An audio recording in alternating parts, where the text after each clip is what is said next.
ଆକାଶବାଣୀ।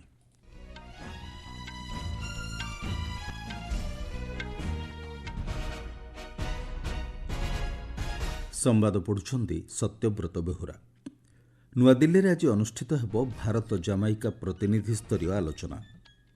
ଅଣସଂଗଠିତ କ୍ଷେତ୍ରର ଶ୍ରମିକମାନଙ୍କ ନିମନ୍ତେ ଆଜିଠାରୁ ଲାଗୁ ହେବ ବର୍ଦ୍ଧିତ ସର୍ବନିମ୍ନ ମଜୁରୀ। ଜମ୍ମୁ କାଶ୍ମୀରରେ ତୃତୀୟ ତଥା ଅନ୍ତିମ ପର୍ଯ୍ୟାୟ ବିଧାନସଭା ନିର୍ବାଚନ ନିମନ୍ତେ ଆଜି ସକାଳୁ ଭୋଟ ଗ୍ରହଣ ଆରମ୍ଭ। ବନ୍ୟା ପ୍ରଭାବିତ ଗୁଜରାଟ, ମଣିପୁର ଓ ତ୍ରିପୁରାକୁ 675 କୋଟି ଟଙ୍କାର ସହାୟତା ମଞ୍ଜୁର। ଏବଂ କାନପୁର ଟେଷ୍ଟର ଆଜି ପଞ୍ଚମ ଦିନରେ 26 ରନ୍ରୁ ବ୍ୟାଟିଂ ଜାରି ରଖିବ ବାଂଲାଦେଶ। ପ୍ରଧାନମନ୍ତ୍ରୀ ନରେନ୍ଦ୍ର ମୋଦି ଆଜି ନୂଆଦିଲ୍ଲୀରେ ଜାମାଇକା ପ୍ରଧାନମନ୍ତ୍ରୀ ଡକ୍ଟର ଆଣ୍ଡ୍ରିଉ ହୋଲନେସ୍ଙ୍କ ସହ ପ୍ରତିନିଧି ସ୍ତରୀୟ କଥାବାର୍ତ୍ତା କରିବେ। ଦ୍ୱିପାକ୍ଷିକ ସମ୍ପର୍କ ଦୃଢ଼ କରିବା ଅବସରରେ ଉଭୟ ଦେଶ ଅନେକଗୁଡ଼ିଏ ବୁଝାମଣାପତ୍ରରେ ସ୍ୱାକ୍ଷର କରିବାର କାର୍ଯ୍ୟକ୍ରମ ରହିଛି। ଭାରତକୁ ପ୍ରଥମ ଥର ଲାଗି ଜାମାଇକା ପ୍ରଧାନମନ୍ତ୍ରୀ ଗସ୍ତରେ ଆସିଛନ୍ତି।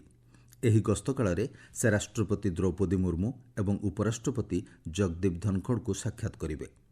ଏହାଛଡ଼ା ଜାମାଇକା ପ୍ରଧାନମନ୍ତ୍ରୀ ଦେଶର ବାଣିଜ୍ୟ ଏବଂ ଶିଳ୍ପ ପ୍ରତିନିଧିମାନଙ୍କ ସହ ସାକ୍ଷାତ ଆଲୋଚନା କରିବାର କାର୍ଯ୍ୟକ୍ରମ ରହିଛି। ଏହି 4 ଦିନିଆ ଗସ୍ତ କାଳରେ ସେ ଆସନ୍ତାକାଲି ବାରାଣସୀ ଗସ୍ତରେ ଯିବେ। ଭାରତ ଏବଂ ଜାମାଇକା ମଧ୍ୟରେ ଦୃଢ଼ ଐତିହାସିକ ଏବଂ ସାଂସ୍କୃତିକ ସମ୍ପର୍କ ରହିଛି।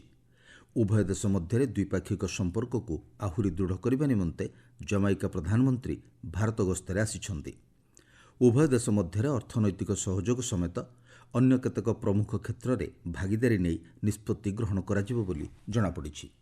ଜାମାଇକାରେ ଚାଲିଥିବା ଅନେକଗୁଡ଼ିଏ ବିକାଶମୂଳକ ପ୍ରକଳ୍ପରେ ଭାରତ ପ୍ରମୁଖ ଭୂମିକା ଗ୍ରହଣ କରିଛି। 2019ରେ ପ୍ରଧାନମନ୍ତ୍ରୀ ଶ୍ରୀ ମୋଦିଙ୍କ ଘୋଷଣା ଅନୁଯାୟୀ ଜାମାଇକାର କିଟସନ୍ ଟାଉନରେ ଏକ ବିକାଶ ପ୍ରକଳ୍ପରେ ଭାରତ $1 ମିଲିୟନ ଆମେରିକୀୟ ଡଲାର ନିବେଶ କରିଛି। ଜାମାଇକାର ସମାବେଶୀ ବିକାଶ କ୍ଷେତ୍ରରେ ଭାରତର ଯୋଗଦାନ ଉଭୟ ଦେଶ ମଧ୍ୟରେ ଥିବା ଦ୍ୱିପାକ୍ଷିକ ସମ୍ପର୍କକୁ ଦୃଢ଼ କରିଛି। ଅଣସଂଗଠିତ କ୍ଷେତ୍ରର ଶ୍ରମିକମାନଙ୍କୁ ସହାୟତା କରିବା ପାଇଁ ଆଜିଠାରୁ ବୃଦ୍ଧି ପାଇଥିବା ସର୍ବନିମ୍ନ ମଜୁରୀ ହାର ଲାଗୁ ହେବ। ଗତ ମାସ 26 ତାରିଖରେ କେନ୍ଦ୍ର ସରକାର ଅଣକୁଶଳୀ, ଅର୍ଦ୍ଧକୁଶଳୀ, କୁଶଳୀ ଏବଂ ଉଚ୍ଚକୁଶଳୀ ବର୍ଗର ଶ୍ରମିକମାନଙ୍କ ସର୍ବନିମ୍ନ ମଜୁରୀ ହାର ବୃଦ୍ଧି କରିଥିଲେ। ଆଜିଠାରୁ ଅଣକୁଶଳୀ ଶ୍ରମିକମାନେ ଦୈନିକ 783 ଟଙ୍କା ମଜୁରୀ ପାଇବେ। ସେହିଭଳି ଅର୍ଦ୍ଧକୁଶଳୀ ଶ୍ରମିକଙ୍କୁ ଦୈନିକ 868 ଟଙ୍କା, କୁଶଳୀ ଶ୍ରମିକଙ୍କୁ 954 ଟଙ୍କା ଏବଂ ଉଚ୍ଚକୁଶଳୀ ଶ୍ରମିକଙ୍କୁ ଦୈନିକ 1035 ଟଙ୍କା ମଜୁରୀ ମିଳିବ। ଜମ୍ମୁ କାଶ୍ମୀରରେ ତୃତୀୟ ତଥା ଅନ୍ତିମ ପର୍ଯ୍ୟାୟ ବିଧାନସଭା ନିର୍ବାଚନ ନିମନ୍ତେ ଆଜି ସକାଳ 7ଟାରୁ ମତଦାନ ଆରମ୍ଭ ହୋଇଛି। ସ୍ୱଚ୍ଛ, ଅବାଧ ଏବଂ ନିରପେକ୍ଷ ମତଦାନ ଲାଗି ସମସ୍ତ ବ୍ୟବସ୍ଥା ଗ୍ରହଣ କରାଯାଇଛି।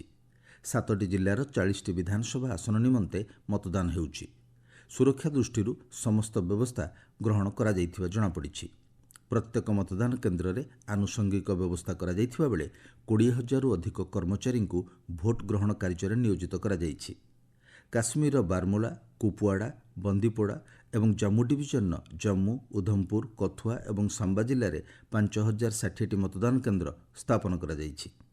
ଆମ ସମ୍ବାଦଦାତା ଜଣାଇଛନ୍ତି, ଗତ ସନ୍ଧ୍ୟା ସୁଦ୍ଧା ସମସ୍ତ ମତଦାନ କେନ୍ଦ୍ରରେ ଭୋଟ ଗ୍ରହଣ କର୍ମଚାରୀମାନେ ପହଞ୍ଚି ଯାଇଥିଲେ। ଏହି ପର୍ଯ୍ୟାୟରେ 39 ଲକ୍ଷରୁ ଅଧିକ ମତଦାତା 415 ଜଣ ପ୍ରାର୍ଥୀଙ୍କ ଭାଗ୍ୟ ନିର୍ଦ୍ଧାରଣ କରିବେ। ଆଜିର ନିର୍ବାଚନରେ ପ୍ରମୁଖ ପ୍ରାର୍ଥୀମାନଙ୍କ ମଧ୍ୟରେ ପୂର୍ବତନ ଉପମୁଖ୍ୟମନ୍ତ୍ରୀ ମୁଜାଫର ହୁସେନ ବେଗ, ବଶରତ ବୁଖାରୀ, ସଜାଦ ଗନି ଏବଂ ନସିର ଅସଲମ ୱାଣି କାଶ୍ମୀରରୁ ନିର୍ବାଚନ ଲଢ଼ୁଥିବା ବେଳେ ଜମ୍ମୁରୁ ଦବିନ୍ଦର ସିଂ ରାଣା, ଚୌଧୁରୀ ଲାଲ ସିଂ ଏବଂ ରମଣ ଭଲ୍ଲା ନିର୍ବାଚନ ଲଢ଼ୁଛନ୍ତି। ଜମ୍ମୁ କାଶ୍ମୀରରେ ପ୍ରଥମ ପର୍ଯ୍ୟାୟ ମତଦାନ ସେପ୍ଟେମ୍ବର 18 ଏବଂ ଦ୍ୱିତୀୟ ପର୍ଯ୍ୟାୟ ମତଦାନ ସେପ୍ଟେମ୍ବର 25 ତାରିଖରେ ଅନୁଷ୍ଠିତ ହୋଇଥିଲା। ପ୍ରଥମ ପର୍ଯ୍ୟାୟରେ 61%ରୁ ଅଧିକ ଏବଂ ଦ୍ୱିତୀୟ ପର୍ଯ୍ୟାୟରେ 57%ରୁ ଅଧିକ ମତଦାନ ରେକର୍ଡ କରାଯାଇଥିଲା। ଆଜି ତୃତୀୟ ପର୍ଯ୍ୟାୟ ମତଦାନ ଶେଷ ହେବା ପରେ ଆସନ୍ତା 8 ତାରିଖରେ ମତଗଣନା ହେବ। ପ୍ରଧାନମନ୍ତ୍ରୀ ନରେନ୍ଦ୍ର ମୋଦି ଆସନ୍ତାକାଲି ଝାଡ଼ଖଣ୍ଡ ଗସ୍ତ କରି 83,000 କୋଟି ଟଙ୍କାର ବିଭିନ୍ନ ବିକାଶମୂଳକ ପ୍ରକଳ୍ପର ଶିଳାନ୍ୟାସ ଓ ଲୋକାର୍ପଣ କରିବେ। ଏହି ଗସ୍ତ ଅବସରରେ ପ୍ରଧାନମନ୍ତ୍ରୀ ହଜାରିବାଗଠାରେ ଧରତୀ ଆବା ଜନଜାତୀୟ ଗ୍ରାମ ଉତ୍କର୍ଷ ଅଭିଯାନର ଶୁଭାରମ୍ଭ କରିବେ। 79,000 କୋଟିରୁ ଉର୍ଦ୍ଧ୍ୱ ଟଙ୍କା ବ୍ୟୟ ଅଟକଳରେ ଆରମ୍ଭ ହେବାକୁ ଥିବା ଏହି ଅଭିଯାନ ଦ୍ୱାରା 63,000 ଗ୍ରାମର 5 କୋଟିରୁ ଉର୍ଦ୍ଧ୍ୱ ଜନଜାତି ବର୍ଗର ଲୋକ ଉପକୃତ ହୋଇପାରିବେ। ଏହି ଯୋଜନା ଦେଶର 549ଟି ଜିଲ୍ଲା ଅନ୍ତର୍ଗତ 2,740ଟି ବ୍ଲକରେ କାର୍ଯ୍ୟକାରୀ କରାଯାଉଛି। ଏହାଛଡ଼ା ଶ୍ରୀ ମୋଦି 40ଟି ଏକଲବ୍ୟ ବିଦ୍ୟାଳୟର ଉଦ୍ଘାଟନ କରିବେ। 2800 କୋଟିରୁ ଉର୍ଦ୍ଧ୍ୱ ଟଙ୍କାରେ ନିର୍ମିତ ହେବାକୁ ଥିବା ଅନ୍ୟ 25ଟି ଏକଲବ୍ୟ ବିଦ୍ୟାଳୟର ମଧ୍ୟ ସେ ଶିଳାନ୍ୟାସ କରିବେ। ପ୍ରଧାନମନ୍ତ୍ରୀ ଜନଜାତି ଆଦିବାସୀ ନ୍ୟାୟ ମହାଅଭିଯାନ ଅଧୀନରେ ଶ୍ରୀ ମୋଦି 1300 କୋଟିରୁ ଉର୍ଦ୍ଧ୍ୱ ଟଙ୍କା ବ୍ୟୟରେ ନିର୍ମିତ ହୋଇଥିବା କେତେକ ପ୍ରକଳ୍ପର ଲୋକାର୍ପଣ କରିବା କାର୍ଯ୍ୟକ୍ରମ ମଧ୍ୟ ରହିଛି। ଆପଣମାନେ ସମ୍ବାଦ ଶୁଣୁଛନ୍ତି ଆକାଶବାଣୀରୁ। ବନ୍ୟା ପ୍ରଭାବିତ ଗୁଜରାଟ, ମଣିପୁର ଏବଂ ତ୍ରିପୁରାକୁ ଅଗ୍ରିମ ଭାବେ ଜାତୀୟ ବିପର୍ଯ୍ୟୟ ପରିଚାଳନା ପାଣ୍ଠିରୁ 675 କୋଟି ଟଙ୍କା ଦେବା ପ୍ରସ୍ତାବକୁ କେନ୍ଦ୍ର ସରକାର ମଞ୍ଜୁର କରିଛନ୍ତି।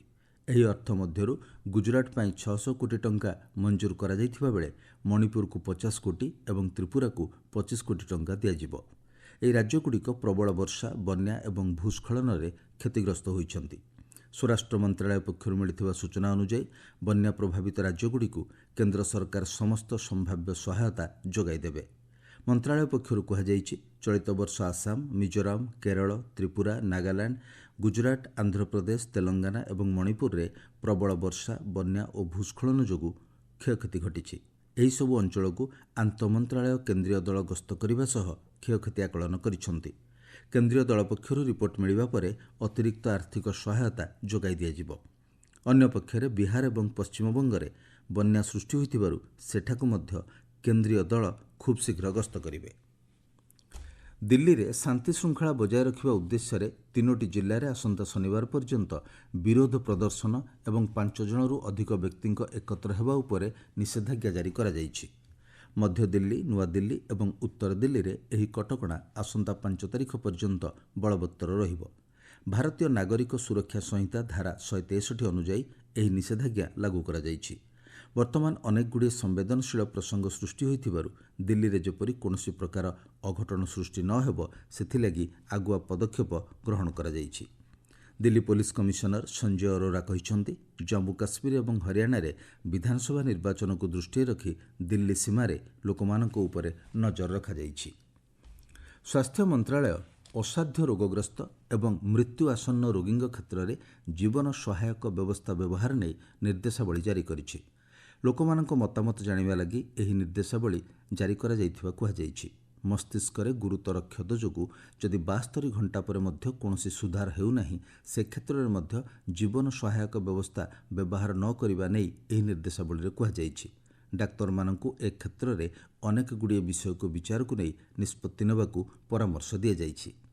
କେତେକ କ୍ଷେତ୍ରରେ ଆଇସିୟୁରେ ଚିକିତ୍ସା ଓ ଜୀବନ ସହାୟକ ବ୍ୟବସ୍ଥାରେ ରଖିବା ପରେ ମଧ୍ୟ କୌଣସି ସୁଫଳ ନ ମିଳୁଥିଲେ ସେ କ୍ଷେତ୍ରରେ କେଉଁ ପଦକ୍ଷେପ ଗ୍ରହଣ କରାଯିବ ତାହା ମଧ୍ୟ ନିର୍ଦ୍ଦେଶାବଳୀରେ କୁହାଯାଇଛି।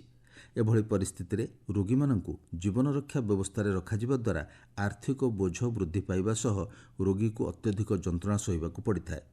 ଏଭଳି ସ୍ଥିତିରେ କେଉଁଭଳି ନିଷ୍ପତ୍ତି ନିଆଯିବ ଏବଂ କେଉଁ ଆଧାରରେ ଚିକିତ୍ସା ବ୍ୟବସ୍ଥା ଯୋଗାଇ ଦିଆଯିବ ତାହା ନୈତିକତା, ଆଇନ ଏବଂ ଚିକିତ୍ସା ବିଜ୍ଞାନ ଉପରେ ନିର୍ଭର କରେ ବୋଲି ନିର୍ଦ୍ଦେଶାବଳୀରେ କୁହାଯାଇଛି। ଚଳିତ ମାସ ଶେଷ ସୁଦ୍ଧା ୟୁକ୍ରେନକୁ $50 ବିଲିୟନ ଋଣ ଯୋଗାଇ ଦେବା ନିମନ୍ତେ G7 ଦେଶ ସମୂହ ରାଜନୈତିକ ବୁଝାମଣା ଚୂଡ଼ାନ୍ତ କରିବାକୁ ୟୁରୋପୀୟ କମିଶନ କହିଛି। ୟୁରୋପୀୟ କମିଶନ ପାଖରେ ଥିବା 210 ବିଲିୟନ ୟୁରୋର ସମ୍ପତ୍ତିରୁ ଏହି ଋଣ ପ୍ରଦାନ କରାଯିବ। G7 ଦେଶ ସମୂହ ମଧ୍ୟରେ America, Canada, Japan, Britain, France, German ଏବଂ ଇଟାଲୀ ରହିଛନ୍ତି। ୟୁରୋପୀୟ ସଂଘ ଏହିସବୁ ଦେଶଗୁଡ଼ିକୁ ମିଳିତ ଭାବେ ପ୍ରତିନିଧିତ୍ୱ କରୁଛି। କ୍ରିକେଟରେ ବାଂଲାଦେଶ ଆଜି ଗତକାଲିର 2 ୱିକେଟ୍ ବିନିମୟରେ 26 ରନ୍ ସ୍କୋରରୁ ଦ୍ୱିତୀୟ ଇନିଂସ ଜାରି ରଖିବ। ମୋମିନୁଲ ହକ୍ ଏବଂ ସଦମାନ ଇସଲାମ ଅପରାଜିତ ଅଛନ୍ତି। ଭାରତର ଅଶ୍ୱିନୀ 2ଟି ୱିକେଟ୍ ନେଇଛନ୍ତି। ଗତକାଲି ଭାରତ ବାଂଲାଦେଶ ମଧ୍ୟରେ ଚାଲିଥିବା ଦ୍ୱିତୀୟ ତଥା ଅନ୍ତିମ ଟେଷ୍ଟ ମ୍ୟାଚ୍ର ଚତୁର୍ଥ ଦିନ ଖେଳରେ ଭାରତ ପ୍ରଥମ ଇନିଂସରେ 9 ୱିକେଟ୍ରେ 285 ରନ୍ କରି ପାଳି ସମାପ୍ତି ଘୋଷଣା କରିଥିଲା। ଟେଷ୍ଟ କ୍ରିକେଟ ଇତିହାସରେ ଭାରତ ଦ୍ରୁତତମ 50, 100, 150, 200 ଏବଂ 250 ରନ୍ ହାସଲ କରିଥିଲା। ଯଶସ୍ୱୀ ଜୟସ୍ୱାଲ 31ଟି ବଲ୍ରୁ 50 ରନ୍ ସଂଗ୍ରହ କରିଥିବା ବେଳେ KL ରାହୁଲ 43ଟି ବଲ୍ରୁ 68 ରନ୍ ସ୍କୋର କରିଥିଲେ। ବାଂଲାଦେଶ ପ୍ରଥମ ଇନିଂସରେ 233 ରନ୍ରେ ସମସ୍ତ ୱିକେଟ୍ ହରାଇଥିଲା। ଜସପ୍ରୀତ ବୁମରା 3ଟି ୱିକେଟ୍ ଅକ୍ତିଆର କରିଥିବା ବେଳେ ବାଂଲାଦେଶର ମୋମିନୁଲ ହକ୍ ସର୍ବାଧିକ 107 ରନ୍ ସ୍କୋର କରିଥିଲେ। ବର୍ଷା ଯୋଗୁଁ ଏହି ଟେଷ୍ଟ ମ୍ୟାଚ୍ର ଦ୍ୱିତୀୟ ଏବଂ ତୃତୀୟ ଦିନର ଖେଳ ସମ୍ଭବ ହୋଇନଥିଲା। ପ୍ରଥମ ମ୍ୟାଚ୍ରେ ଭାରତ ବିଜୟ ହାସଲ କରି 1-0 ସିରିଜ୍ ଅଗ୍ରଣୀ ରହିଛି। ମୁଖ୍ୟ ସମ୍ବାଦ ପୁଣିଥରେ। ନୂଆଦିଲ୍ଲୀରେ ଆଜି ଅନୁଷ୍ଠିତ ହେବ ଭାରତ ଜାମାଇକା ପ୍ରତିନିଧି ସ୍ତରୀୟ ଆଲୋଚନା।